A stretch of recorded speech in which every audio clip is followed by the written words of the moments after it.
हम लोग नाम तो ले लेते हैं सदगुरु कबीर की जय, लेकिन सदगुरु कबीर की जय कैसे हुई वो जय हम भी अपने जीवन में उतारें तो सही। सदगुरु कबीर किस कठिनाइयों से गुजरे, उतनी कठिनाइयां तो आज किसी के जीवन में नहीं, उतनी यातनाएं तो आज किसी को नहीं मिल रही है, लेकिन हम उनको याद तो करते हैं पर उनके ज्ञान को याद नहीं करते। ज्ञान को याद करने का मतलब क्या है? निश्चय ही आप लोग बहुत दिनों से सत्संग कर रहे होंगे। अगर मैं कहूं कि यहाँ कितने लोग हैं जो भाई भाई में बड़े ही प्रेम से रहते हैं और अब तक बंटवारा नहीं किए हैं और एक दूसरे के साथ बहुत ही प्रेम से रहते हैं, कितने लोग हैं? हाथ उठाइए। एक आध लोग ही निकलेंगे, इतने 200-400-500 लोग में 1-2 लोग निकलेंगे। और जो 2-4 लोग हैं उनको बहुत बहुत धन्यवाद और आशीर्वाद है कि आप इस जगह में, इस युग में भी आप इस भांति रहते हैं। लेकिन क्या यही 2-4 लोग सत्संग कर रहे हैं? क्या यही 2-4 लोग सदगुरु कबीर या जो भी संत से जुड़े हैं, क्या इन्हीं लोग के जीवन में धर्म का वास है? क्या बाकी लोग अधर्मी हैं? अगर सत्संग में आकर के आप अपने भाई के साथ प्रेम नहीं कर पाए, सत्संग में आकर के सास बहू के झगड़े न मिट पाया, तो समझना यहां आना और सदगुरु कबीर जैसे संतों को याद करना व्यर्थ तो हुआ। कोई कहे मैं भोजन करते जा रहा हूं, भूख लगती जा रही है, तो फिर तो वो कौन होगा? कुंभकर्ण ही होगा। भोजन करते ही तृप्ति मिलनी चाहिए, आप पानी पिए, प्यास बुझनी चाहिए, सत्संग करें, जीवन के झगड़े मिट जाने चाहिए। सत्संग से यदि घर के झगड़े ना मिटे, सत्संग से यदि भाई भाई के झगड़े ना मिटे, सत्संग करके यदि सास बहू के झगड़े ना मिटे, तो समझना ये सत्संग में बैठना व्यर्थ ही तो था। सदगुरु कबीर कहते हैं, यह मन तो शीतल भया, सदगुरु कबीर की ही साखी है। सब घट मेरो साइया, सुनी सेज न कोय। सदगुरु कबीर की वाणी विराट है। उनकी वाणी सिर्फ साखी ही नहीं है, जो भी मानवतावादी शब्द हम रखते हैं वो सदगुरु कबीर का ही शब्द है। जो भी हम समाज सुधार की बात करते हैं वो सदगुरु कबीर का ही शब्द है। और मैंने तो शुरुआत ही सदगुरु कबीर की जयंती से किया है कि जिन्होंने जीवन को जीत लिया है वही सदगुरु कबीर है। जिन्होंने मन को जीत लिया है, जिन्होंने काल को भी जीत लिया है। काल ने सिर्फ उनके शरीर को मिटाया है, उनके आदर्शों को, उनके विचारों को न मिटा सका न मिटा पाएगा, वो तीनों लोकों में अमर है। तो सदगुरु कबीर की वाणी विराट है, उसे हम कहीं सीमित नहीं कर सकते। जैसे आप सूरज को किसी चीज में बांधना चाहें तो क्या ये संभव है? सूरज को कैद कर सकते हैं क्या? नहीं कर सकते। सूरज के बिना ये ब्रह्मांड अंधकार में पड़ जाएगा। सदगुरु कबीर की वाणी वही सूरज है। जहां से भी आप मानवतावादी विचार ले आइए, जहां से भी आप सत्य, हिंसा, प्रेम, करुणा के विचार ले आइए, वो सदगुरु कबीर की ही वाणी है।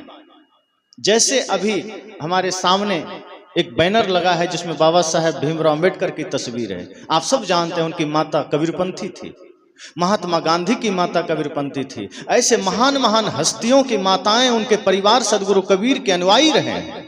वो सदगुरु कबीर जो कहीं भी एक पक्ष की बात नहीं किए, एक संप्रदाय की बात नहीं किए, उनके मन में तो समझिए कि प्राणी मात्र के प्रति करुणा थी।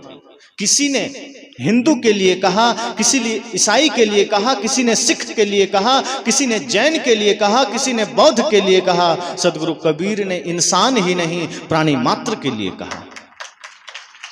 हिंदू समाज में लोग कहते हैं गौ हत्या बंद होनी चाहिए। मैं भी इसको मानता हूं, गाय बहुत ही उपयोगी प्राणी है, मां का दर्जा मिलता है क्योंकि हम दूध पीते हैं, बिल्कुल होना चाहिए। लेकिन क्या बकरी ने कुछ बिगाड़ा है हमारा? उसकी हत्या करेंगे? मुर्गी ने बिगाड़ा है, मछली ने बिगाड़ा है, हम उसको मारते चले जाएं? गौ हत्या बंद हो और सदगुरु कबीर कहते हैं नहीं, सिर्फ गौ हत्या ही बंद ना हो, जीव मत मारो बापुरा, सबका एक प्राण, हत्या कबो न छूटी है जो कोटिन सुनो पुराण। तो सदगुरु कबीर तो वो हैं जो एक छोटे से चींटी के प्रति भी उतने ही करुणा रखते हैं जितना वो इंसान के लिए रखते हैं। उन्होंने कभी नहीं कहा कि मैं कबीर पंथ बना रहा हूं और जो लोग मेरे अनुयायी बनेंगे वो मेरी पूजा करना। वो तो जो यहाँ चित्र लगा है इसके भी समर्थन में नहीं है, लेकिन हम आस्था रखते हैं उनमें, हम श्रद्धा रखते हैं, वो मेरे आराध्य हैं। प्रतीक के रूप में हमने उनका तस्वीर भी लगाया। तो ऐसे महानतम संत को हम कहां कहां छोड़ेंगे, कहां कहां पकड़ेंगे? कहां वो नहीं है?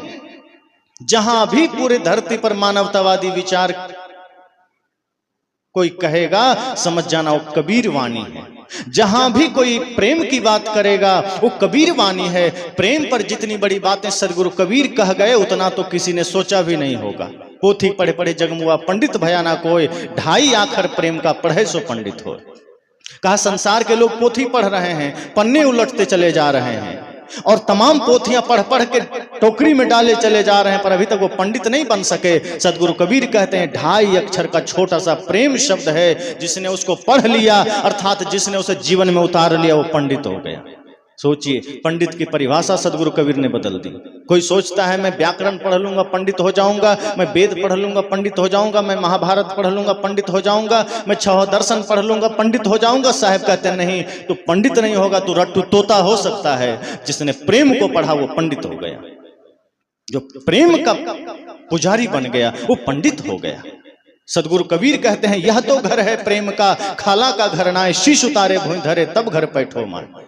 साहब की वाणियां अगर आप देखेंगे, जहां जिधर नजर डालेंगे, पूरी मानवता के लिए, पूरे इतिहास के लिए, पूरे ब्रह्मांड के लिए, हर कदम पर हर जगह पर उनकी वाणियां हैं। हर जगह उन्होंने कहा है।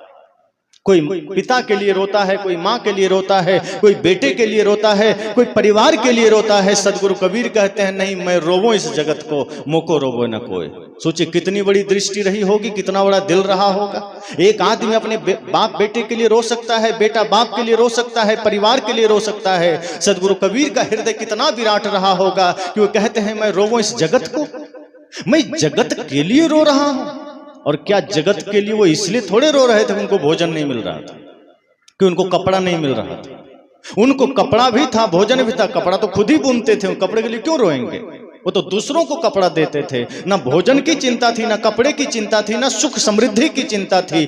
चिंता थी लोगों के जीवन में जो दुख है उसकी, कि लोग क्यों दुखी है, कि लोगों के जीवन में दुख क्यों है, लोगों के जीवन में पीड़ा क्यों है। जैसा सुखी मैं हूं वैसा संसार क्यों सुखी नहीं है। जो शांति मेरे पास है वो शांति लोगों के पास क्यों नहीं है। ये पीड़ा थी सदगुरु कबीर की, और ये पीड़ा जिसके हृदय में है, समझिए कितना बड़ा हृदय होगा। साधारण बात नहीं है पूरे जगत के लिए चिंतित होना। इसलिए तो कहा है पर दुख द्रवहि सो संत सुजाना। जो दूसरे को दुख को देखकर द्रवित हो उठे वही संत है, वही साधु है। इसलिए सदगुरु कबीर ने अपने जीवन को जीता, उन्होंने अपने मन को जीता, अपने इंद्रियों को जीता, और उन्होंने कहा जब मन को हमने जीत लिया तो मन निर्मल हो गया, मेरा जीवन ही मंदिर बन गया। फिर मैं मंदिर क्यों जाऊं? मंदिर तो वे लोग जाते हैं जो पाप करते हैं। साहब तो साफ कहते हैं कि मंदिरों में जो भीड़ आप देख रहे हैं वो पापियों की भीड़ है, क्योंकि वो डर से जा रहे हैं, वो प्रेम से नहीं जा रहे हैं। वो कोई भी व्यक्ति अगर मंदिर पहुंच रहा है वो भय से जा रहा है कि अगर भगवान की पूजा नहीं करेंगे तो नरक में चले जाएंगे।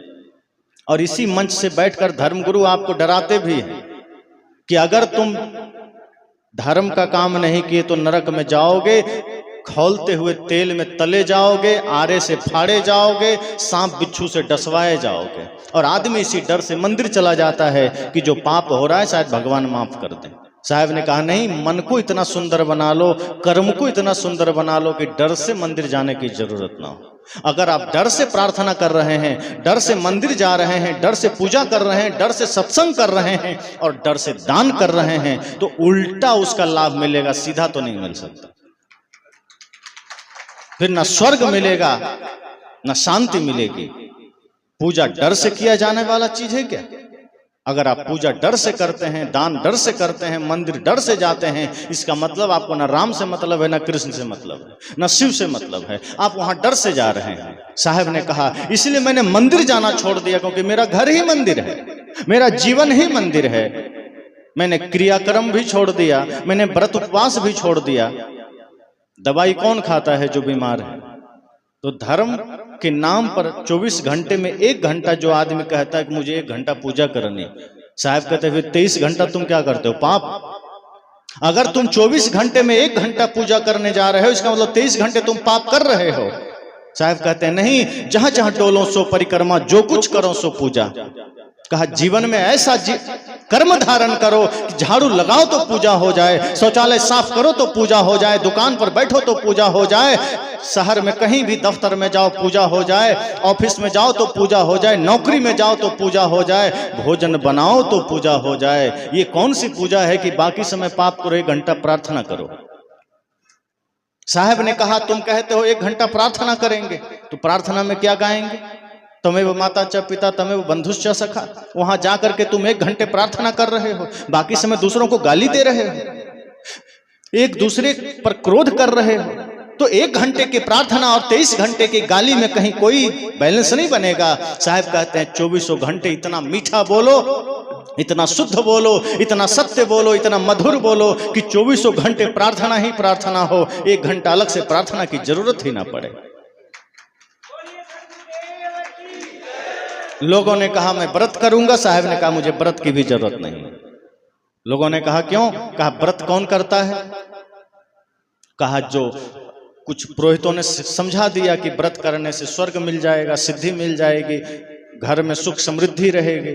साहब ने कहा फिर व्रत करो, कमाना छोड़ दो, देखते हैं कितना धन तुम्हारे घर आ जाएगा। व्रत करो, बेटे को बोल दो वो एग्जाम में लिखेगा नहीं। और ऐसा हुआ, एक जगह की घटना है। एक लड़का एग्जाम देने जा रहा था मैट्रिक का, उसको कल एग्जाम देना था। पिता को बड़ी चिंता थी। उसने सोचा बेटा एग्जाम देगा, कहीं फेल कर गया तो, पढ़ने में कमजोर था। तो पिता बढ़िया घी का शुद्ध लड्डू 1 किलो खरीदा और हनुमान जी के मंदिर चला गया उधर सेटिंग करने। तो बेटा ने देखा कि आज पिताजी कहाँ जा रहे हैं, मैं भी चलूं पीछे पीछे। वो भी चला। तो जब देखता है मंदिर के बाहर से ही कि पिताजी अंदर गए, हनुमान जी के चरण में 1 किलो लड्डू रखे, अगरबत्ती जलाए, हाथ जोड़े, कहे हे प्रभु। पहले वो उन्होंने हनुमान चालीसा का पाठ किया, जय हनुमान ज्ञान गुण सागर जय कपीस तिहुँ लोक उजागर। एक बात और आपको बता दूं कि लोग हनुमान चालीसा का भी पाठ कब करते हैं? जब कुछ हनुमान जी से मांगना हो तब, बाकी समय नहीं करता। या तो दूसरा तब करता है जब शमशान से आदमी गुजर रहा हो, डर लग रहा है, तब कहता है जय हनुमान ज्ञान गुण सागर। और जैसे ही शमशान से निकल गया तब वही फिल्मी गीत गाता है, फिर वहां फिर हनुमान जी को याद नहीं करता। तो वो आदमी गया हनुमान जी के पास, वहां लड्डू रखा और लड्डू रख करके कहा हे प्रभु मेरे बेटे का एग्जाम है, 1 किलो पहले ही चढ़ा रहा हूं, अगर वो फर्स्ट डिवीजन से पास कर गया तो कल 5 किलो शुद्ध घी का चढ़ाऊंगा। अब लड़के को लगा वाह, आज तो पिताजी सीधे हनुमान जी से सेटिंग कर लिए। लोग तो मास्टर साहब से करते हैं, तो प्रभु भगवान से ही कर लिए, कोई दिक्कत नहीं। वो आया घर निश्चिंत होकर सो गया, पढ़ा लिखा कुछ नहीं। दूसरे दिन वो स्कूल गया, कॉपियां बटी, प्रश्न पत्र बंटे, सब लड़के लिख रहे हैं, ये बैठा है। लोग कह रहे हैं अरे तुम लिख नहीं रहे हो? कहा हमें कोई जरूरत नहीं, मेरे पिताजी तो हनुमान जी से सेटिंग करके आए। अब लड्डू बर्बाद ही तो हो जाएगा अगर हम लिख भी दिए तो, और जो सेटिंग ही हनुमान जी से हो गया तो लिखने की क्या जरूरत है? अब ये तो एकदम बड़े ही गुमान में बैठा है कि बात तो हनुमान जी से हो गई है, मुझे लिखना पड़े तो मतलब क्या है? पिताजी हमारी कितनी चिंता करते हैं, पिताजी हमारा कितना ख्याल रखते हैं, तो पहले ही बात कर ली हनुमान जी से। 3 घंटे बीत गया, कुछ नहीं लिखा, खाली कॉपी मास्टर साहब को दे दिए। मास्टर ने कहा कुछ लिखा नहीं? का चुपचाप कॉपी रखी, हम चले घर, हमारी बात हो गई ऊपर से। कहा किससे करे? आपके भी बाप हैं वो, उनसे बात हो गई। वो घर गया, कुछ नहीं लिखा। अब पिताजी लड्डू चढ़ा के निश्चिंत हैं कि बेटा थोड़ा मोड़ा लिख दिया तो कहीं पास हो जाए। अब बेटा निश्चिंत है कि पिताजी तो हनुमान जी से सेटिंग कर लिया, लिखने की क्या जरूरत है? कलम खर्च होगा, कॉपी खर्च होगा, समय खर्च होगा, बुद्धि खर्च होगी, लड्डू भी तो खर्च हुआ है, क्या करना फालतू। रिजल्ट जब आया, पिता सोच रहा है फर्स्ट डिवीजन वाला लिस्ट में बेटा का नाम होना चाहिए, हनुमान जी से बात करके आए हैं। और लड़का भी सोच रहा है कहीं तो नाम होगा, लेकिन जब देखा कि फेल वाला लिस्ट में नाम है, वो पास ही नहीं हुआ, फेल हुआ, तब पिता को बड़ा दुख हुआ। मास्टर ने बुलाया, पिता दुखी है। मास्टर ने कहा क्यों दुखी होगा? बेटा फेल हो गया। कहा फेल होगा नहीं तो कॉपी में कुछ लिखा ही नहीं। कहा कैसे? तो पिता डांट रहा है कि बेटा ये तुमने क्या किया, तुम कुछ लिखा क्यों नहीं? कहा पिताजी आप ही के वजह से मैं नहीं लिखा। कहा क्यों? कहा मैंने आपको देखा कि आप हनुमान जी से सेटिंग करने चले गए, उनसे बात कर रहे हैं कि मेरा बेटा पास कर जाएगा तो कल 5 किलो लड्डू चढ़ाऊंगा, 1 किलो आप आज चढ़ा रहे थे। अगर मैं कुछ लिख ही देता तो पास तो हो ही जाता, तो फिर हनुमान जी से सेटिंग करने का क्या मतलब रहता? फिर जब आपने सेटिंग किया तो मैं लिखना ही छोड़ दिया, इसलिए आपने लड्डू चढ़ाया। तो मास्टर ने कहा इसलिए परिणाम में लड्डू ही मिल गया, 0-0 मिल गया। तो कबीर साहब भी तो यही बात कहते हैं कि अगर आप कुछ कर्म ही नहीं करेंगे, और चाहे पूजा आप राम जी का कर लीजिए, हनुमान जी का कर लीजिए, क्या मिल जाएगा? कोई किसान है और वो इंद्र की खूब पूजा करें कि आप हमारा फसल बढ़िया से उगा दीजिए और घर में आप चादर तान के सो जाइए, तो आपका फसल कट के घर आ जाएगा क्या? खेत में घास हो जाएगी, फसल तो कुछ भी नहीं होगा। सदगुरु कबीर यही तो कहते हैं कि 24 घंटे कर्म को पूजा बना लो। खेत में काम करते हो उसी को पूजा बना लो, सड़क में झाड़ू लगाते हो उसी को पूजा बना लो, सफाई का काम करते हो उसी को पूजा बना लो, आप घर में भोजन बनाते हैं उसी को पूजा बना लो। एक साधारण आदमी भगवान के लिए जब भोजन बनाता है, आप पूछे क्या कर रहे हो, तो माताएं कहती हैं भगवान का भोग बना रहे हैं, तैयार कर रहे हैं, प्रसाद बना रहे हैं। और सास ससुर के लिए बनाना हो तो गुस्से में लाल पीला होकर भोजन बना रहे हैं, जैसे तैसे खिलाती है।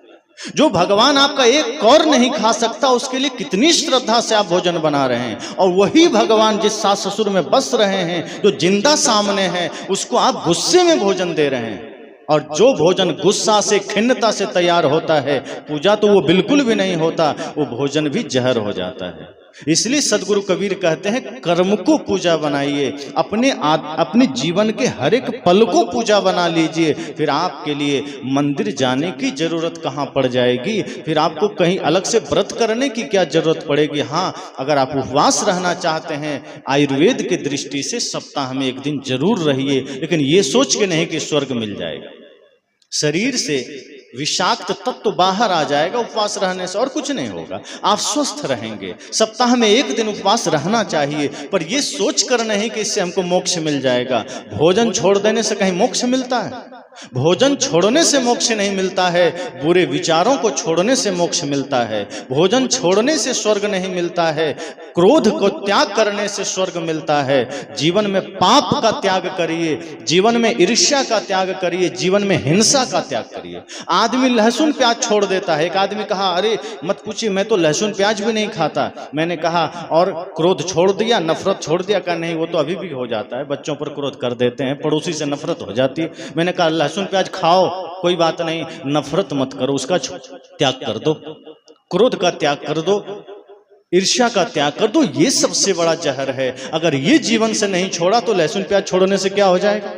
लहसुन प्याज तो जड़ी बूटी है, डॉक्टर भी कहते हैं कभी खा लो, उससे कोई अनर्थ नहीं हो जाएगा। साधक को मना है इसलिए कि थोड़ा सा वो ज्यादा गर्म होता है, तामसी होता है, बाकी उसका कोई नुकसान नहीं। जिसमें नुकसान है आदमी वो छोड़ता ही नहीं है। लहसुन प्याज छोड़ रहा है, कपड़े का त्याग कर रहा है, घर का त्याग कर रहा है, और जिन बुरे विचारों का त्याग करना था वो हम कभी जीवन भर नहीं करते। जिस क्रोध का त्याग करना था उसका त्याग नहीं करते, जिस अहंकार का त्याग करना था उसका त्याग नहीं करते। सदगुरु कबीर कहते हैं अपने मन को विकारों से मुक्त कर लो, आपका घर ही मंदिर है, आपका जीवन ही मंदिर है, आपका हर दिन व्रत है, हर दिन पूजा है। सदगुरु कबीर कितना सरल रास्ता बताते हैं। सदगुरु कबीर कहते हैं कि तुम मंदिर में जाके भगवान को देखते हो, वहां जाकर के लगता है तुम भगवान के पास आ गए, और सब घट मेरो साइया ये भाव खो गया। जेते औरत मर्द उपाने सो सब रूप तुम्हारा, ये भाव खो गया। गीता में श्री कृष्ण भी तो अर्जुन से कहते हैं, अर्जुन ने कहा भगवान आप ईश्वर शब्द की बड़ी चर्चा कर रहे हैं, ईश्वर क्या है? श्री कृष्ण ने कहा जिसमें सभी ऐश्वर्य निवास करता है वो ईश्वर है। तो अर्जुन का दूसरा प्रश्न हुआ कि वो रहता कहाँ है? तो भगवान कृष्ण कहते हैं ईश्वरः सर्वभूतानां हृदय से अर्जुन तिष्ठति। कहा अर्जुन वह ईश्वर सभी भूत प्राणियों के हृदय में रहता है। अब बताइए, पत्थर में हृदय होता है? पानी में हृदय होता है? ये माइक में हृदय है क्या? हृदय जितने भी जीवित प्राणी हैं सिर्फ उसी में होता है। इसलिए भगवान कृष्ण ने वहां हृदय शब्द का इस्तेमाल किया ताकि आदमी भटक ना जाए। साफ कहा भूत प्राण ईश्वर सर्वभूतानां हृदय से अर्जुन तिष्ठति। मतलब सदगुरु कबीर का विचार मिल गया कि नहीं? कबीर साहब ने भी कहा है ना, हृदय बसे ही राम न जाना।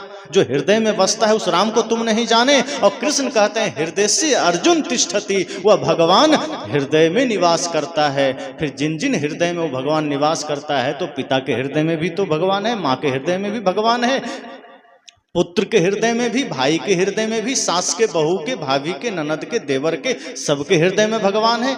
जितने जीव हैं सबके हृदय में, फिर आप उनको सता क्यों रहे? साहब ने कहा कि जिस हृदय में भगवान बसता है, फिर आप उसको दुख क्यों दे रहे हो, फिर उसको आप कष्ट क्यों दे रहे हो? तो माँ बाप को कष्ट दे रहे हो, भाई को कष्ट दे रहे हो, पड़ोसी को कष्ट दे रहे हो, और मंदिर जाकर कह रहे हो तमेव माता च पिता। कहा ये ढोंग है, ये पाखंड है, ये भक्ति नहीं है, ये पूजा नहीं है। आप सत्संग आते हैं, आप यहां से जग करके जाइए, होश में जाइए। आप मंदिर जाते हैं, आप गुटखा खा के जाइए, मंदिर में बैठा भगवान आपको रोक नहीं पाएगा कि तू गुटखा खा के आया, बाहर रह। लेकिन एक साधारण आदमी जो गुटखा नहीं खाता है, जो सज्जन है, आप उसके पास गुटखा खा के आइए, वो कहेगा भैया थोड़ा दूर में ही खा ले, इधर क्यों आ रहा है? ट्रेन में कई लोग बीड़ी पीते हैं ना, तो जो लोग बीड़ी कभी नहीं पीते हैं वो कहते हैं भाई तुम जाके उतर के पी लो। लेकिन आप मंदिर में चले जाइए, वहाँ कोई नहीं है, वहाँ आप सिगरेट पीजिए, गांजा पीजिए, गुटखा खाइए, बीड़ी पीजिए, मंदिर का भगवान आपको रोकेगा नहीं, क्योंकि वो आपके भीतर है और आपने मन के अधीन स्वयं को कर दिया है। आपका भीतर का अंतर्मन आपको रोक रहा है, आपके भीतर बैठा हुआ परमात्मा आपको रोक रहा है। आप उसकी आवाज को ठुकरा करके आप पवित्र स्थल में भी जाके खैनी खा रहे हैं। कई जगह लोग करते हैं। इसी आपके मध्य प्रदेश में बैतूल में सत्संग था, हमारे साथी आदित्य स्वरूप साहब, एक दो लोग बैठे थे, वो बीड़ी पी रहे थे। इन्होंने रोका कि सत्संग पंडाल में बीड़ी नहीं पीना चाहिए, तो वो लोग उठ करके पंडाल के ठीक बाहर खड़े होकर पीने लगे। मतलब पंडाल में नहीं पी सकते हैं, बाहर पी सकते हैं, बीड़ी पीना ही नहीं चाहिए। ये बोध उनको नहीं हुआ कि हम कहीं ना पिए, अरे पंडाल में ना पियो, बाहर भी ना पियो। उन्होंने कहा नहीं, यहाँ छोड़ देते हैं, बगल पी लेते हैं। तो ये सदगुरु कबीर कहते हैं कि आप बाहर जितने भी आपका कर्म है वो गंदा है, आप उसको पवित्र नहीं कर रहे। मंदिर की यात्रा कर रहे हैं, ध्यान कर रहे हैं, प्रार्थना कर रहे हैं, भोग लगा रहे हैं, कभी द्वारिका जा रहे हैं, कभी केदार जा रहे हैं, बद्री जा रहे हैं, गंगा सागर जा रहे हैं, रामेश्वरम जा रहे हैं, जगन्नाथपुरी जा रहे हैं, आप बगल में उज्जैन जा रहे हैं, नासिक जा रहे हैं, हरिद्वार, प्रयाग, सब जगह जा रहे हैं, और बुरे विचार छोड़ ही नहीं रहे, बुरे कर्म छोड़ ही नहीं रहे। सारा तीर्थ बर्बाद हो गया। तीर्थ गए 3 जन चित चंचल मन चोर, एको पाप न काटिया लादिन मन 10 और। साहब ने कहा कि ये मन आदमी गया तीर्थ करने, पाप तो छोड़ा नहीं, विकार छोड़ा नहीं, उधर से 10 मन पाप और लाद के आ गया। यही तो हम करते हैं। बहुत से लोग सत्संग में जाते हैं, देखते हैं किसका चप्पल नया है, बस अपना पुराना छोड़ा, नया पहन के चल दिया। बहुत लोग इसी भाव से आते हैं। कई लोग ऐसे हैं जिनको साल में अगर 4-5 सत्संग मिल गया तो उसका जूता चप्पल कभी पुराना नहीं होता, वो बदलते रहता है। लोग आश्चर्य में कि कहां से नया लाता है, और वो बेचारा सत्संग में आके, तो कई बार ये सत्संग जूता परिवर्तन केंद्र भी हो जाता है, यहाँ जूता भी परिवर्तित किए जाते हैं। अब वो आदमी क्या मोक्ष पालेगा? अब वो भी मंदिर में जाके कर रहा है तमेव माता च पिता। अब यहाँ चप्पल बदल के जा रहा है और मंदिर में जाके ओम नमः शिवाय कर रहा है। साहब कहते हैं ऐसे पाखंडियों को कभी स्वर्ग नहीं मिलेगा, कभी शांति नहीं मिलेगी। जो कर्म गंदा कर रखा है, जिसने अपने मन को गंदा कर रखा है और मुख से सिर्फ भगवान का नाम ले रहा है, और ऐसे कोई भी आदमी जो राम राम कर रहा है और तंबाकू नहीं छूटा, समझना उसका राम नाम बोलना भी गाली है, वो धर्म का काम नहीं कर रहा। जो आदमी अभी तक गुटखा नहीं छोड़ा, जो शराब नहीं छोड़ा, और वो राम राम करे, चाहे वो कुछ भी करे, फिर उसके लिए राम राम बोलना रावण रावण बोलना ही है, वो कोई मतलब का नहीं है। इसलिए संत जन कहते हैं, सदगुरु कबीर कहते हैं कि अपने जीवन को पवित्र बनाइए। उनकी जयंती पर आप संकल्प लीजिए। वो अपने जीवन को जीत गए, विजयी हो गए, लेकिन वो हमारे लिए संदेश क्या दे गए? मधुर वचन है औषधि, कटुक वचन है तीर, श्रवण द्वार है संचरे साले सकल शरीर। कबीर जब हम पैदा हुए, जग हंसे हम रोए, ऐसी करनी कर चलो हम हंसे जग रोए। ये कितनी बड़ी बात है। साहब ने कहा कि हम सब इस धरती पर आए, शिशु रूप में आए, बच्चे के रूप में आए। जो भी यहाँ जन्म लिया सब बच्चा ही तो जन्म लिया, लेकिन जन्म लिया किस रूप में? एक शिशु के रूप में। और उस समय न वो ब्राह्मण है, न क्षत्रिय है, न वैश्य है, न शूद्र है, न ब्राह्मण, न राजपूत, न बनिया, कुछ नहीं है, वो एक इंसान है। साहब ने कहा उस समय जन्म लिए तो घर के लोग सब हंस रहे हैं। क्यों? कि बच्चे का जन्म हुआ है, शिशु का जन्म हुआ है, सब खुश हैं, थाली बजा रहे हैं, ताल बजा रहे हैं, खुश हो रहे हैं। साहब ने कहा वो बच्चा रो रहा है, लोग हंस रहे हैं। मजबूरी है, क्योंकि गर्भ में थे, वहां से अचानक बाहर आए तो रोएंगे ही, कष्ट तो होगा ही, संसार की हवा शरीर को छुएगी तो दुख तो होगा ही। साहब ने कहा जन्म लिया, मजबूरी थी, रो रहे थे लोग, हंस रहे थे, पर अब कोई मजबूरी नहीं है। अब जीवन में ऐसा कोई पाप कर्म करके मत जाना कि फिर जन्म भी रोते हुए लिया और मरो भी रोते हुए।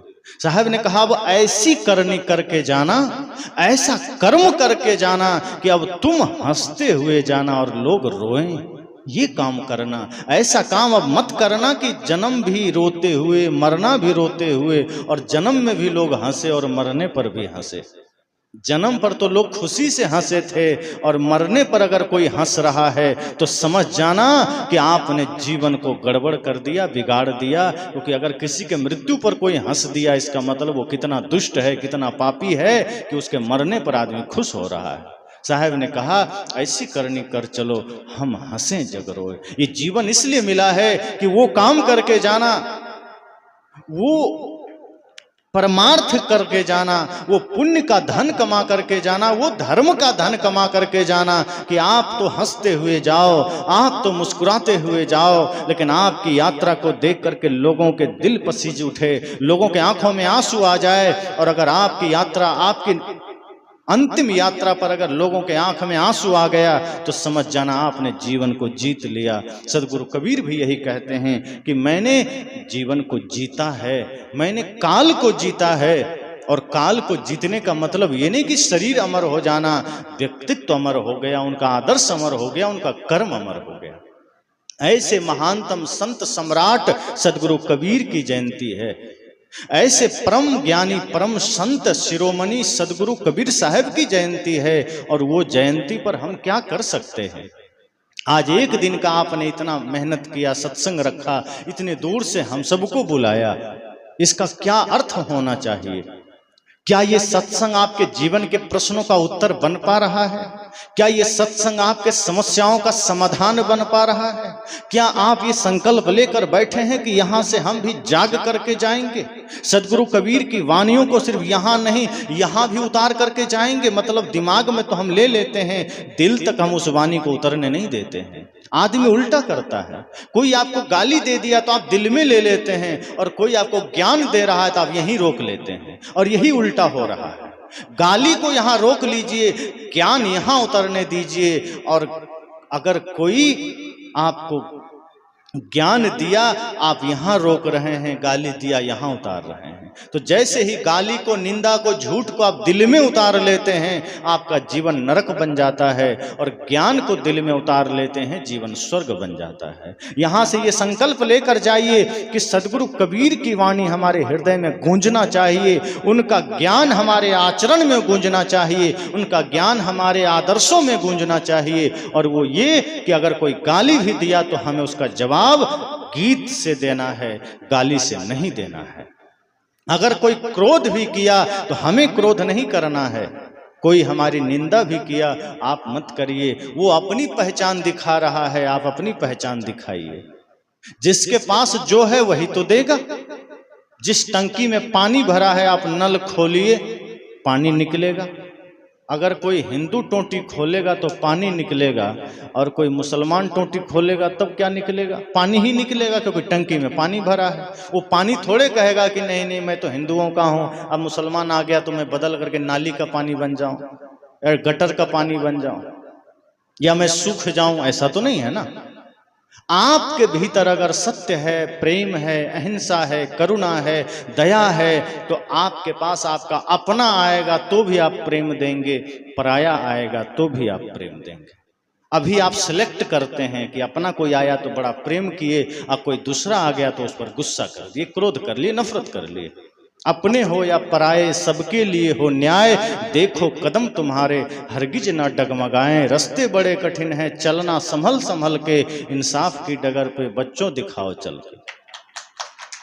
कि चाहे कोई अपना आ जाए, कोई पराया आ जाए, अपने हृदय में प्रेम ही धारण करना, अपने हृदय में न्याय ही धारण करना, सत्य ही धारण करना।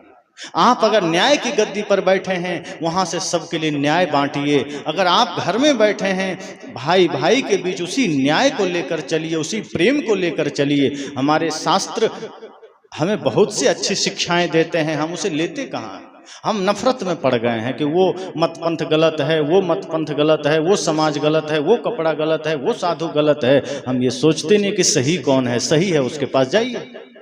अब अंधकार गलत है, प्रकाश सही है, तो गाली देने से क्या हो जाए? मान लीजिए यहाँ अंधेरा हो जाए और आप खूब बैठ करके गाली देगा, अंधेरा तो पागल है, बेवकूफ है, नालायक है, गाली दीजिए, एक से एक गाली दीजिए, तो अंधेरा हट जाएगा? क्या कर लेंगे आप?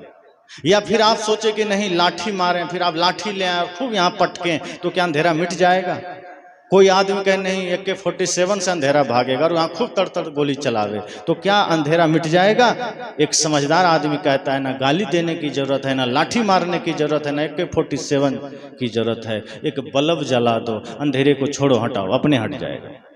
आप दिया जला के तो देखिए, आप बल्ब जला के तो देखिए। हम भी वही जीवन भर करते हैं, वो गलत है, वो गलत है, ये गलत है, वहाँ ये पागल है, वो ठीक नहीं है, वो सही नहीं है, बस इसी में पूरा जीवन निकल जाता है। हमें सही क्या है, सही क्या करना है, उस पर हम ध्यान ही नहीं देते। हम भीतर अपने सत्य का दिया ही नहीं जलाते, अपने भीतर हम प्रेम का दिया ही नहीं जलाते। जिस दिन हम अपने हृदय में सत्य का दीप जला लेंगे, सारे अंधकार अपने भाग जाएंगे, आपको लड़ना नहीं पड़ेगा। अभी तो हम लड़ाई किए चले जा रहे हैं, अभी तो हम झगड़ा मचाए चले जा रहे हैं, अंधेरे के साथ, गलत के साथ। आप जीवन में अपने महापुरुषों को देखिए, उन्होंने अपने जीवन को एक लक्ष्य बनाया कि मुझे किस रास्ते पर जाना है, किस दिशा में जाना है। यहाँ जितने भी बैठे हैं अधिकांश संख्या पुरुषों की है, माताएं की संख्या कम है। माताओं से भी मैं कहना चाहूँगा, आप अपने जीवन में उन महापुरुषों को आदर्श बनाइए, चाहे मीराबाई हो, चाहे लक्ष्मीबाई हो। इस तरह के जो भी देवियाँ हैं, जो भी माताएं हैं, उनको आप अपना आदर्श बनाइए कि उनका जीवन कैसा था, उनका जीने का ढंग कैसा था। आप लोग भी अपना आदर्श बनाइए सदगुरु कबीर को, अपना आदर्श बनाइए भगवान बुद्ध को, अपना आदर्श बनाइए भगत सिंह को, अपना आदर्श बनाइए बाबा साहेब डॉक्टर भीमराव अंबेडकर को। इन जैसे महापुरुषों को जब अपना आदर्श बनाएंगे, आपको एक दिशा मिलेगी, आपको एक रास्ता मिलेगा। लेकिन आज आदमी को पूछिए आपका फेवरेट कौन है, आपका आदर्श कौन है, तो जवान और क्या बूढ़े लोग कई कह देते हैं हमारा फेवरेट अमिताभ बच्चन है। अब अमिताभ बच्चन जिसका फेवरेट होगा, उसके जीवन में श्रवण कुमार जन्म लेगा, उसके घर में उसका बच्चा संस्कारी बनेगा। जिसका फेवरेट हीरो हीरोइन हो जाए, जिसके जीवन का आदर्श नेता और अभिनेता हो जाए, समझ जाना उसकी दिशा ही बदल गई है। वो सत्संग में भी बैठा है, बस बैठा है, टाइम पास हो रहा है। जिस दिन आपने अपने जीवन में भगत सिंह को आदर्श बना लेंगे, चंद्रशेखर आजाद को आदर्श बना लेंगे, सदगुरु कबीर को आदर्श बना लेंगे, आप जिस दिन अपने जीवन में बाबा साहेब को आदर्श बना लेंगे, आपकी दिशा बदल जाएगी। और जब दिशा बदलेगी तो दशा बदल जाएगी। फिर आप उसी जीवन में जहां आपको दुख महसूस होता था, जहां आपको पीड़ा महसूस होती थी, आप कदम कदम पर शांति महसूस करेंगे, सुख महसूस करेंगे, और तब आप इस राष्ट्र निर्माण में सहायक भी बन पाएंगे। वरना अभी तो हम बाधक बने चले जा रहे हैं, समाज निर्माण में भी, राष्ट्र निर्माण में भी, मानवता के निर्माण में भी। इसलिए अपने जीवन को इतना बढ़िया बना लीजिए, निर्मल बना लीजिए कि राष्ट्र निर्माण में सहायक बनिए, बाधक मत बनिए। माताएं अगर ठान लें तो आपके बच्चे राष्ट्रभक्त हो सकते हैं। माता निर्माता भवती ऋषियों ने कहा था। आप बचपन से ही उसको इतना बढ़िया ज्ञान दीजिए, संस्कार दीजिए। जब बच्चे गर्भ में आ जाएं तब से आप सत्संग सुनना शुरू करिए, महापुरुषों की जीवनियां पढ़ना शुरू कीजिए, ऐसे संत महापुरुषों का सत्संग सुनना शुरू कीजिए, बढ़िया बढ़िया विचार मनन कीजिए। फिर आपके गर्भ से जो शिशु धरती पर कदम रखेगा, इस धरा पर अपना पैर रखेगा, वो साधारण नहीं होगा, वही राष्ट्रभक्त होगा, वही माता पिता गुरु भक्त होगा। इसलिए ये ध्यान रखिए, सदगुरु कबीर यही शिक्षा देते हैं। वे कहते हैं अपने कर्म को ही पूजा बना लीजिए। सदगुरु कबीर कहते हैं अपने हर एक अवस्था को ही व्रत बना लीजिए।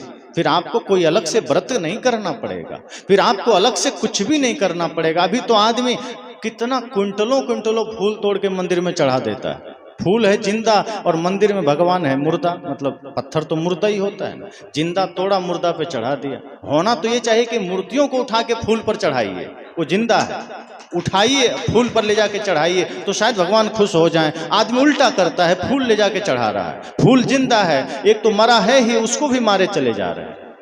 तो सदगुरु कबीर कहते हैं कि मैं ये सब नहीं करता, मैं तो जिंदा को ही जिंदा चढ़ाता हूं, मैं मुर्दा नहीं चढ़ाता।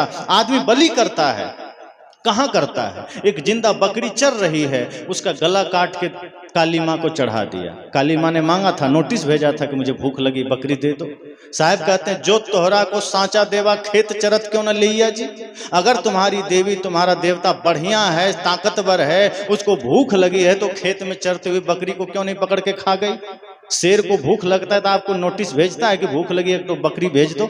वो जाता है खेत में, गला दबाता है, खा के निकल लेता है। और आप अपने देवी को अपने हिसाब से, अपनी सुविधा से बकरी ले जाते हैं, गला काटते हैं और वहां चढ़ाते हैं, और वहां से फिर उठा के लाते हैं, घर में बना के खुद खा जाते हैं। तो खाने का मन खुद है, देवी का नाम लगा दिया। जिभ्या खुद अपना लोलुप है और भगवान का नाम लगा दिया। कोई भगवान हिंसा नहीं पसंद करता, कोई भी भगवान नहीं करता। उनके नाम पर झूठी हिंसा हो रही है। सदगुरु कबीर एक बार कहीं जा रहे थे तो मंदिर मिल गया, काली माता का मंदिर। देखे वहां बड़ी भीड़ है। साहब ने सोचा लगता है यहाँ कुछ धार्मिक लोग होंगे, हमको थोड़ा सत्संग सुनने को मिल जाएगा। तो सदगुरु कबीर वहां चले गए तो देखा कि एक आदमी लेटा हुआ है। वो नवरात्रि का समय था, तो आदमी बड़ा ही कठिन तपस्या करता है नवरात्रि में। तो एक आदमी लेटा हुआ था और एक मिट्टी के घड़े में गेहूं लगा दिया था और उसको सीने पर रख करके उसको 9 दिन में एकदम इतना बड़ा बड़ा हो गया था। वो लेटा ही था, उठता ही नहीं था, करवट भी नहीं बदलता, इतना पक्का भक्त था वो। और एक आदमी बैठ करके कुछ किताब पढ़ रहा था, मंत्र, और एक आदमी बगल में बैठा था और चारों तरफ भीड़ लगी थी। साहब ने देखा, कहा वाह कितने धार्मिक लोग हैं, ये कोई देवी हैं, उनका मंदिर है, यहाँ लोग बैठ के पाठ कर रहे हैं। एक आदमी बैठ के सीने पर जौ और गेहूं को उगा रखा है, कितना कठिन तपस्या है। एक आदमी हाथ जोड़े खड़ा है, 10, 20, 50 आदमी साथ में भजन गा रहा है। तभी साहब की नजर पीछे पड़ी, देखा कि वहां कम से कम 50 भेड़ और बकरी बंधी थी। तब साहब ने सोचा कि ये यहाँ कौन सा गायत्री मंत्र का जाप कर रहा है भाई, ये लोग तो पूजा कर रहे हैं, ये भेड़ बकरी यहाँ कौन सा पूजा कर रहे हैं। तब साहब ने सोचा हो सकता है छाया के लिए यहाँ बांध दिया होगा। तभी पूजा खत्म हुई। उसी में से जो पुजारी लोग थे, जो पंडित लोग थे, उसी में से एक आदमी उठा एकदम मुसंड सा और उठाया तलवार। साहब ने कहा ये क्या हो रहा है। वो तलवार उठाया, काली माता के चरण में छुआया, फिर अपने सिर में छुआया, फिर यहाँ छुआया।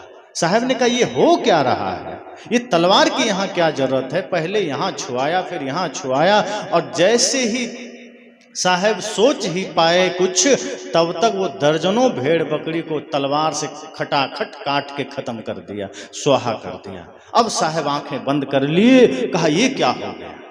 मैं तो सोचा था यहाँ कोई धार्मिक लोग बैठे हैं, मैंने तो सोचा था यहाँ कोई पुजारी बैठा है, ये तो बड़ी भूल हो गई। धर्म कथे तहां जीव बधे, जहां अकर्म करे मेरे भाई, और जो तोहरा को पंडित कहिए तो काको कहिए कसाई।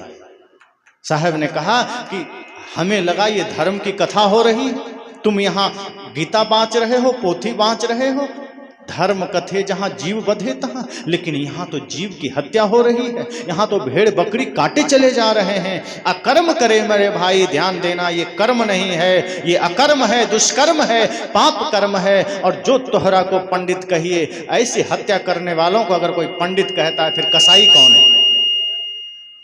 जीवों की हत्या करने वाले को अगर हम पंडित कहेंगे तो कसाई किसे कहेंगे। साहब ने कहा नहीं, ये पंडितों के भेष में सब कसाई है, ये कोई पंडित नहीं है जो जीव की हत्या कर रहा है। साहब ने कहा पंडित वो है जिसके हृदय में करुणा है, पंडित वो है जिसके हृदय में दया है, पंडित वो है जो हिंसा से दूर है, पंडित वो है जो मांस मछली बीड़ी तंबाकू गुटखा सारे दुर्व्यसन से जो दूर है, जो धर्म के रास्ते पर चलता है, न्याय के रास्ते पर चलता है, और जो अपने मनवानी इंद्रियों का स्वामी है, वो पंडित है। ना जटाही ना गोते ही ना जच्चा होती ब्राह्मणों, यम ही सच्चंच धम्मो सोचो सुचि ब्राह्मणों। भगवान बुद्ध ने कहा है धम पदम कि ना ऊंचे गोत्र में जन्म लेने से कोई ब्राह्मण है, ना जटा बढ़ाने से कोई ब्राह्मण है, ना कपड़े से कोई ब्राह्मण है। ब्राह्मण वो है जो सच्चे धर्म को, न्याय को, प्रेम को जीवन में धारण करता है। सदगुरु कबीर भी यही बात करते हैं। तो मैंने कहा ये सदगुरु कबीर की जयंती है, ये उत्सव का दिन है, और इसको आप हर दिन उत्सव की भांति बनाइए, इसको आप हर पल को उत्सव की तरह जीवन बिताइए। जो इस दिन को हर दिन उत्सव बना ले, एक दिन को उत्सव मत बनाए। जीवन में एक दिन शांति की जरूरत नहीं, हमेशा शांति चाहिए। 1 घंटे पूजा नहीं, 24 घंटे पूजा चाहिए। 1 घंटे प्रेम नहीं, 24 घंटे प्रेम चाहिए। 1 घंटे सत्य नहीं, 24 घंटे सत्य चाहिए। सदगुरु कबीर कहते हैं, मैं 24 घंटे में विश्वास रखता हूं। ऐसा ध्यान हो जो हमेशा हो। इसलिए साहब ने कहा कि मैंने अपने मन को निर्मल बना लिया, मैंने अपने जीवन को निर्मल बना लिया। इसलिए अब मेरा घर ही मंदिर हो गया, मेरा शरीर ही मंदिर हो गया। इसलिए मैंने क्रिया छोड़ दिया, कर्म छोड़ दिया, आडंबर छोड़ दिया, पाखंड छोड़ दिया। मैंने मंदिर में जाना छोड़ दिया, मूर्तियों पर फूल चढ़ाना छोड़ दिया। मैं अब जिंदगी की सेवा करता हूँ, मैं जीवित भगवान की उपासना करता हूँ। कोई भूखा आ जाए मैं भोजन दे देता हूँ, कोई प्यासा आ जाए मैं पानी दे देता हूँ। लेकिन ये तथाकथित पुजारी मंदिर में भगवान को तो जल चढ़ाता है और प्यासा मिल जाए तो लात मार के बाहर निकल लेता है। ये तथाकथित पुजारी आप देखेंगे कभी गंगा या नर्मदा नदी अगर आप ट्रेन में गुजरते होंगे, पार करते होंगे, तो बहुत से लोग अगर ट्रेन में भिक्षुक आते तो कोई आदमी 2-5 रुपया दे दिया। कुछ लोग को आप देखेंगे कि वो नहीं देता, वो कहेगा हटो, साइड हट जाओ, रखने दिया है क्या। लेकिन जैसे ही गंगा नदी या नर्मदा नदी ऐसा कोई पवित्र नदी आती है, जेब से 10-10 रुपया निकाल के फेंक देता है पानी में। तब साहब कहते हैं कि ऐसे ही लोग अंधे हैं जिसको भिखारी में भगवान तो नहीं दिखा, पानी में भगवान दिख रहा है। अरे भिखारी को देता शायद वो कुछ खा पी लेता, तो जहां भगवान है वहां तुम देख नहीं पाए और जहां नहीं है वहां तुम 10 रुपये फेंक दिए। अरे गंगा की पूजा करनी है, गंदगी करना छोड़ दो उसमें। नर्मदा की पूजा करना है, साफ रखो, वही उनकी पूजा है। आप नर्मदा नदी को इतना पवित्र रखिए कि उसका जल कोई पी सके। आप गंगा को इतना पवित्र रखिए कि उसका जल कोई पी सके, काम में आ सके। यही गंगा की पूजा है, यही नर्मदा की पूजा है। और अगर ईश्वर की पूजा करनी है तो सभी जीव को भगवान समझिए। सब कोई भूखा मिल जाए भोजन दीजिए, प्यासा मिल जाए पानी दीजिए। साहब ने कहा अब मैं कोई भी द्वार पर आता है उसकी पूजा करता हूँ भोजन दे करके।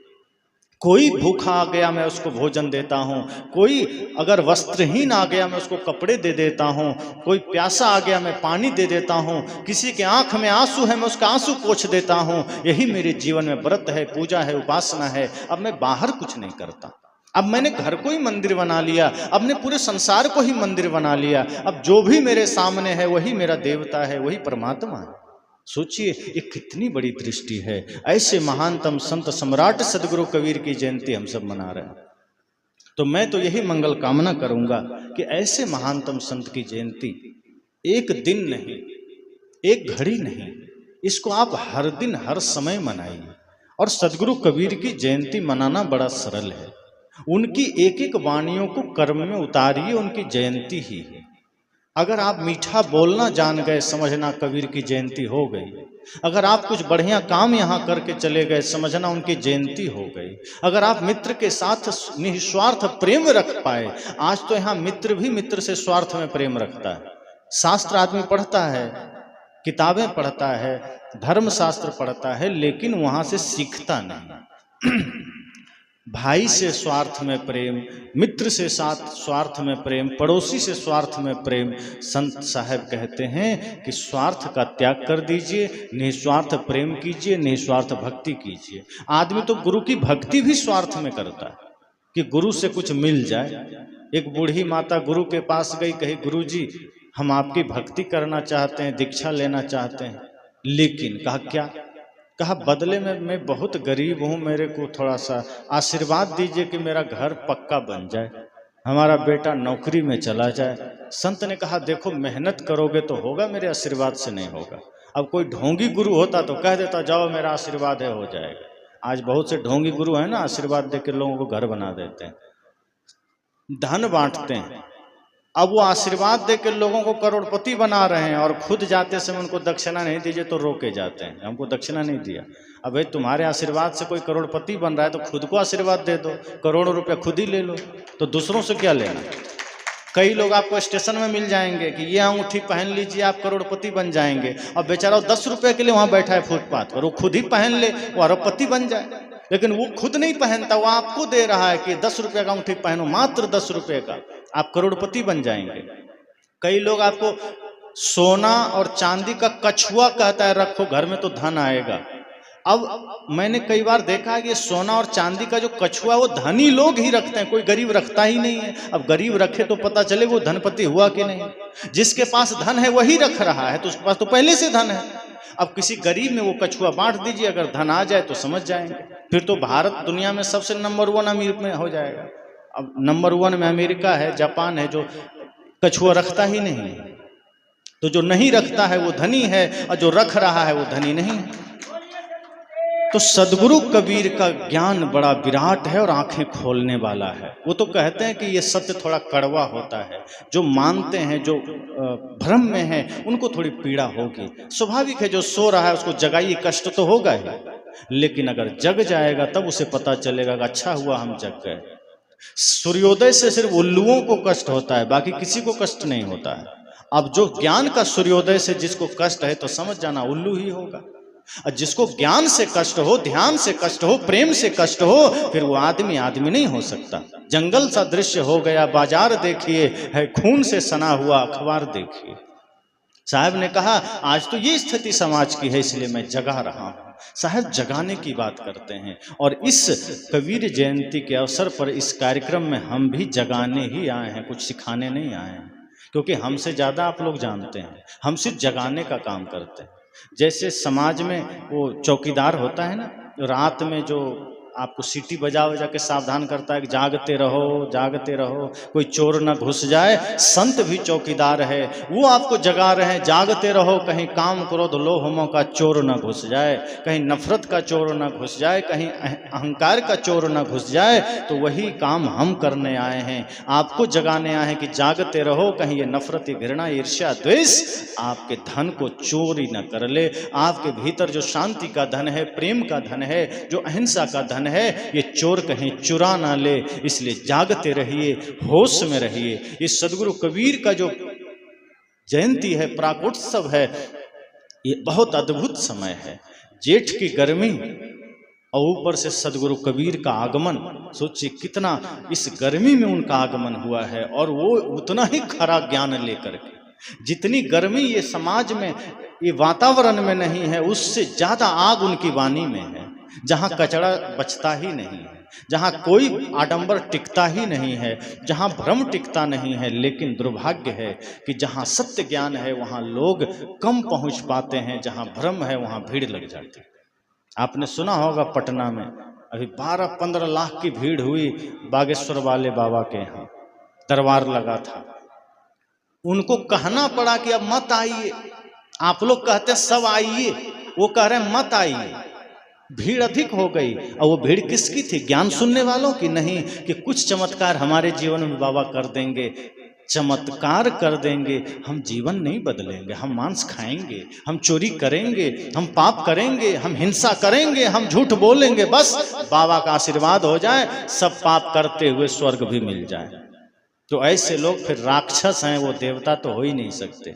पहले के समय में राक्षस ही तो ये करता था ना, मांस भी खाता था, मदिरा भी पीता था, पाप भी करता था और तपस्या भी करता था कि हमको स्वर्ग मिल जाए, धन मिल जाए, समृद्धि मिल जाए, लेकिन हम काम वही राक्षस वाला करेंगे।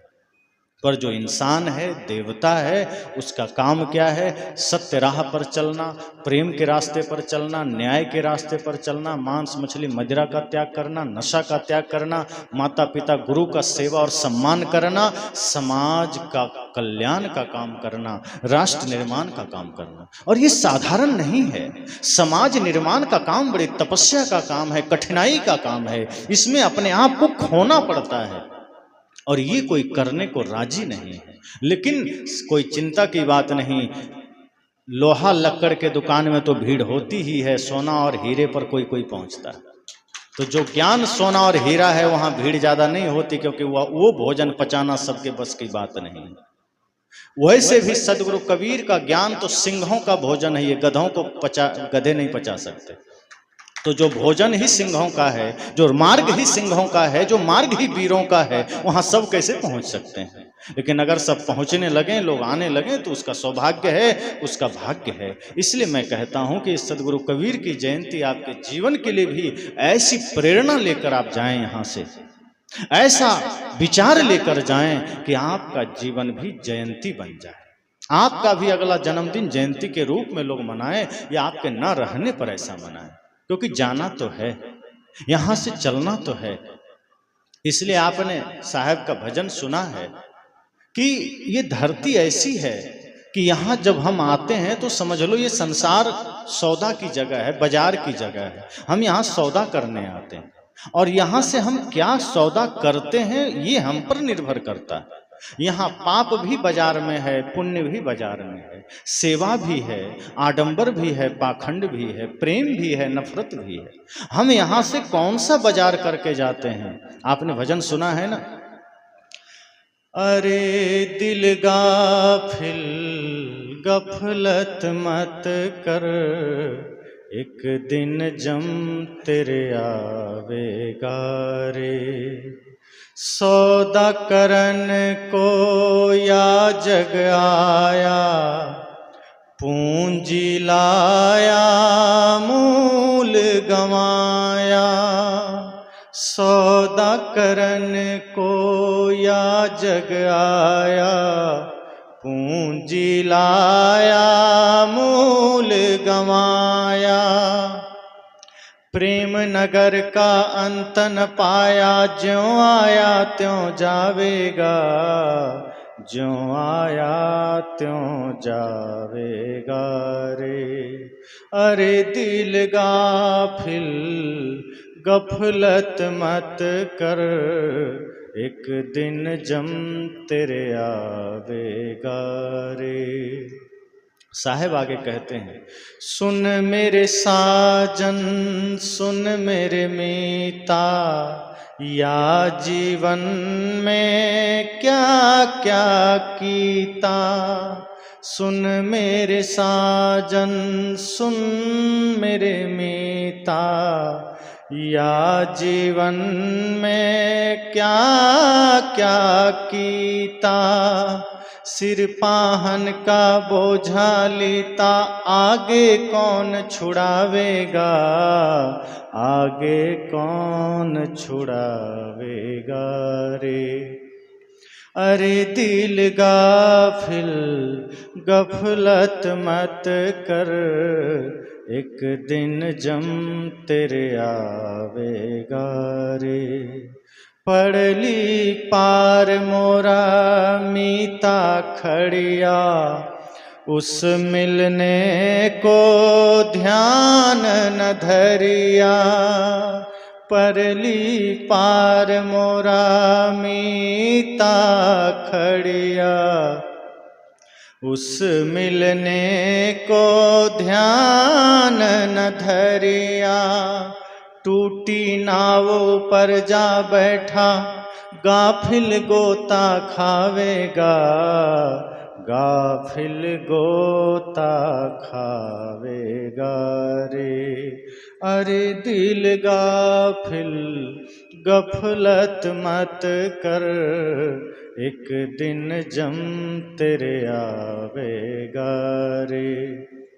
अंत में सदगुरु कबीर कहते हैं, कहत कबीर तुम्हें समझाई, अंत काल तेरो कौन सहाई। कहत कबीर तुम्हें समझाई, अंत काल तेरो कौन सहाई। चला अकेला संग न कोई, किया आपना पावेगा, किया आपना पावेगा रे। अरे दिल गाफिल गफलत मत कर, एक दिन जम तेरे आवेगा रे। साहब ने कहा, ये संसार में तुम सौदा करने आए हो। सब लोग ध्यान देना, अस्थाई कोई नहीं है। ये संसार एक बाजार है, एक हाट है। हम सब सौदा करने आए, और सौदा क्या करना है? प्रेम का करना है। लेकिन हम नफरत का सौदा करके जा रहे हैं। आप बाजार गए थे सब्जी लेने और गलती से मछली खरीद के ले आए, सोचिए कितनी बड़ी विडंबना है, कितना बड़ा दुर्भाग्य है। आप सब्जी खरीदने गए, आप कपड़ा खरीदने गए और उठा लाएं जूता, आप साबुन खरीदने गए और उठा लाएं आप पेट्रोल डीजल। ये लोग कहेगा ना कि पागल हो गया क्या, आप गया था कपड़ा लेने, तुम क्या उठा लाया। साहब कहते हैं तुम भी इस संसार में प्रेम का सौदा करने आया था, सत्य का सौदा करने आया था, धर्म का सौदा करने आया था। क्यों? क्योंकि यहाँ स्थायी नहीं है हमारा जीवन।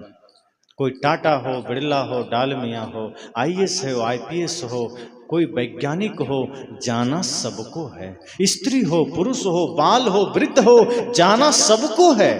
साहब ने कहा जब जाना है, जब माता पिता भी छूट जाएंगे, पुत्र भी छूट जाएंगे, पति पत्नी भी छूट जाएंगे, भाई बंधु भी छूट जाएंगे, कोई साथ नहीं जाएगा, और तो और आपका धन छूट जाएगा, और तो ये शरीर भी छूट जाएगा, तो फिर यहाँ से धर्म का कमाई करके क्यों नहीं जा रहे? फिर आप सत्य का सौदा करके क्यों नहीं जा रहे? फिर आप प्रेम की कमाई करके क्यों नहीं जा रहे? नफरत का बीज क्यों बोकर जाना चाहते हो? हिंसा क्यों करके जाना चाहते हो? और जो चीजें मिट गई उसके पीछे भागते क्यों हो? माता पिता गुजर गए, कोई कहता है कि माता पिता हैं हमारे, हम कैसे जला दें। रोता है आदमी 2 दिन 4 दिन, लेकिन उठा के मरघट भी तो ले जाता है। मुख में वही बेटा जो सबसे प्रिय था, वही बेटा मुख में आग डाल के जला भी तो देता है। कहाँ कहता है कि पिता है हमारे, माँ है हमारी, हम घर में ही शीशा में बंद करके रखेंगे? कहाँ कहता है? छूटता है सब बिखर चला जाता है। आज आप जिसके लिए पूरा सपना संजोए हैं कि ये मेरा बेटा है, ये बेटी है, ये धन, ये जमीन, ये जायदाद, ये शिक्षा, ये दीक्षा, सब इसके लिए है, वही आपको मरघट पहुंचा देता है। आप सदगुरु कबीर ये नहीं कहते कि बेटे को पढ़ाना बंद कर दो, बेटी को पढ़ाना बंद कर दो, धन कमाना बंद कर दो, लेकिन वे कहते हैं कि अपना सारा समय उसी में गंवाना छोड़ दो, थोड़ा धर्म की भी कमाई कर लो, ताकि अंतिम समय में जब हिसाब मांगा जाएगा तो ये मत कहना कि हमने तो कुछ कमाया ही नहीं। क्योंकि वो धन जो आप कमा रहे हैं वो साथ जा नहीं सकता, और जो जा सकता था वो धन आपने कमाया नहीं। समय अंतिम आ रहा है, बुढ़ापे का, मौत का, और यहाँ से विदा हो जाना है। फिर अंत में वही धर्म की कमाई साथ आएगा। इसलिए साहब ने कहा बने जो कुछ धर्म कर ले, यही एक साथ जाएगा। इसलिए जीवन थोड़ा है, आप जो कुछ भी बनिए संसार में बनिए, धन कमाइए, लेकिन इतना याद रखिए कि एक दिन सब छोड़ के चल देना, सब यहीं रह जाएगा। जो जमीन आप अपने नाम रजिस्ट्री कर रहे हैं, आपसे पहले न जाने कितनों के नाम हो चुकी, और आपके बाद कितनों के नाम हो जाएगी। इसलिए रजिस्ट्री करिए, लेकिन उसमें खुद को बांधिए मत। ये सोचिए कि मेरा दायित्व है, फर्ज है, कर्तव्य है, परिवार के लिए, समाज के लिए वो निभा देना है, बाकी हमें अपना धर्म की कमाई भी करके जाना है। साहब ने कहा सौदा करन को या जग आया, पूंजी लाया, जो पूर्व जन्म में कुछ अच्छा कमाई किया था वो भी लाके यहाँ गंवा दिया। नया कोई धर्म का काम किया ही नहीं, कोई पुण्य का काम किया ही नहीं, वही झगड़े, वही लालच, वही ईर्ष्या, वही द्वेष, वही नफरत, वही घृणा। साहब ने कहा नहीं, सुन मेरे साजन, सुन मेरे मीता। कितना प्यार से साहब कहते हैं। साहब ने बड़े मीठे शब्दों में कहा या जीवन में क्या क्या कीता। साहब कहते हैं इस जीवन में तुमने क्या क्या किया। हिसाब मांग रहे हैं साहब, आप सबसे हिसाब पूछ रहे हैं कि क्या क्या किया। तब आदमी चुप हो जाता है कि हमने तो कुछ बढ़िया काम नहीं किया। तब साहब ने कहा तुमने क्या किया, रुको मैं बताता हूं। साहब कहते हैं सिर पाहन का बोझा लीता, आगे कौन छुड़ावेगा। तुमने तो अपने सिर पर पत्थर का बोझा लाद लिया है। जिस सिर पर तुम्हें धर्म का बोझा लादना था, जिस सिर पर तुम्हें सत्य को धारण करना था, ज्ञान को धारण करना था, गुरु की आज्ञा को धारण करना था, गुरु को सिर पर रख के चलिए आज्ञा माए, उस सिर पर तुमने अहंकार का, पत्थर का बोझा लाद लिया। बताओ आगे कौन सहारा देगा। तब साहब कहते हैं परली पार तेरा मीता खड़िया, इस माया के जगत के उस पार, इस अहंकार के जगत के उस पार सदगुरु हैं, और उसका तुमने कभी ध्यान नहीं दिया। तुम संसार में ही मन को लगाया, तुमने धन में मन को लगाया, पाप में मन को लगाया, लेकिन इस माया के उस पार सदगुरु खड़े हैं, तुमने उनसे कभी अपने मन को नहीं लगाया और जो टूटा हुआ नाव है उसमें जाके तुम बैठ गया तो गाफिल गोता खावेगा, तुम तो बीच धार में डूबोगे ही डूबोगे। लेकिन सदगुरु को अगर तुमने पकड़ लिया, उनकी शरण में चला गया, तो फिर ये भवसागर से सदगुरु तुम्हें पार कर देंगे। अंत में साहब कहते हैं, कहत कबीर तुम्हें समझाई, अंत काल तेरो कौन सहाई। सब लोग आंख बंद करना, घर जाके 5 मिनट सोचना, अंत काल जब आएगा कोई जानता तो नहीं कब मौत आ जाए। साहब ने ये नहीं कहा कि मौत से डरिए, साहब ने कहा बस सजग रहिए कि वो कभी भी आ सकता है। जैसे आपके घर में कभी भी अतिथि आ जाए, तो क्या अतिथि आएंगे तब आप खाट बनाएंगे? अतिथि आएंगे तब कपड़ा खरीदने जाएंगे? तब आपको सब्जी बनाना है तो क्या लौकी आप तब बोएंगे, गेहूं बोएंगे? साहब ने कहा नहीं, अतिथि ना आ जाए इसलिए आप पहले ही बिछावन तैयार रखते हैं, पहले ही घर में झाड़ू लगा के रखते हैं, पहले ही सब्जी खरीद के रखते हैं, पहले ही बेड तैयार रखते हैं, घर को साफ रखते हैं कि कोई अतिथि ना आ जाए।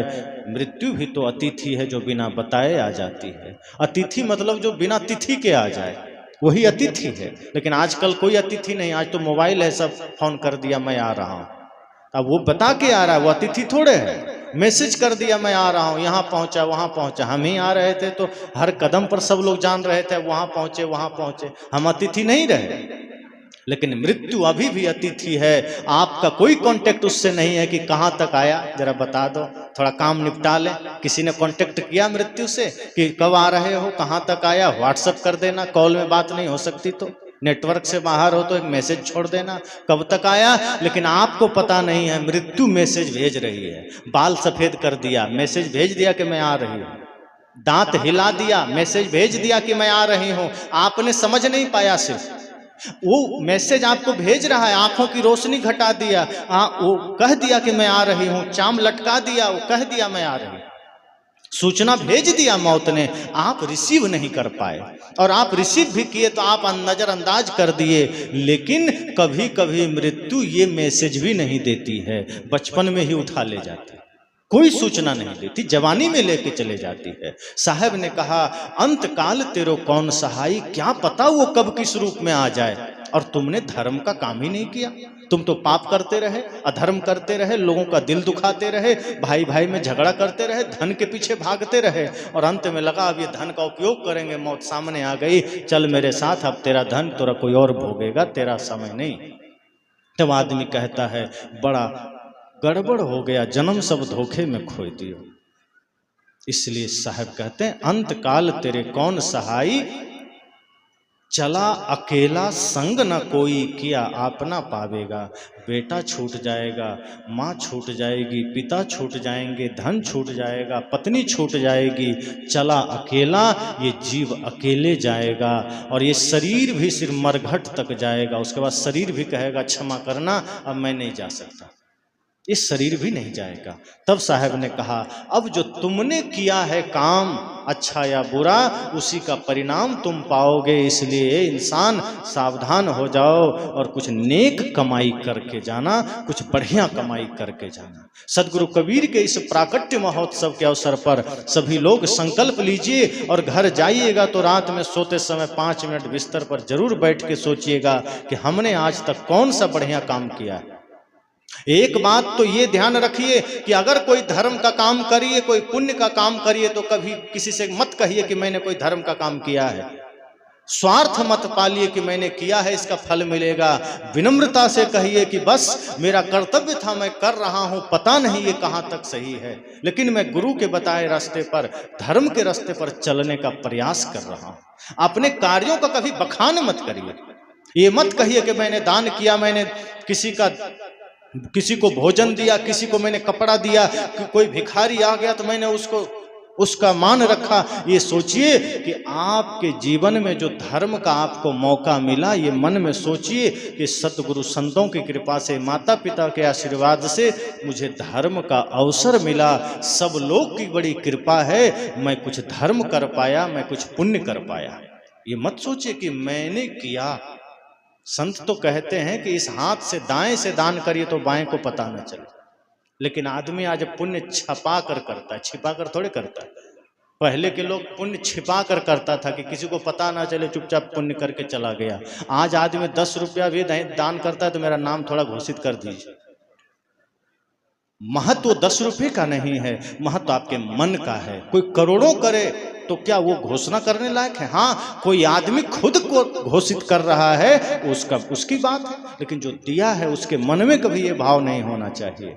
जो दूसरा अगर कर रहा है प्रेरणा के लिए कि किसी के मन में इससे उत्साह जगेगा, वो भी सेवा करेगा, वो भी दान करेगा, ये अलग बात है। लेकिन खुद ये अहंकार मत पालिए कि मैंने किया है, कुछ नहीं किया। साहब ने कहा मेरा मुझ में कुछ नहीं, जो कुछ है सो तोर, और तेरा तुझको सौंपता क्या लागत है मोर। ये सोचे कि संसार में जो कुछ भी है सब संसार का है, सब माता पिता गुरु का है, मेरा कुछ नहीं। मैंने सिर्फ श्रम किया है, मेहनत किया है, कुछ काम किया है, इसलिए सब अर्पण है।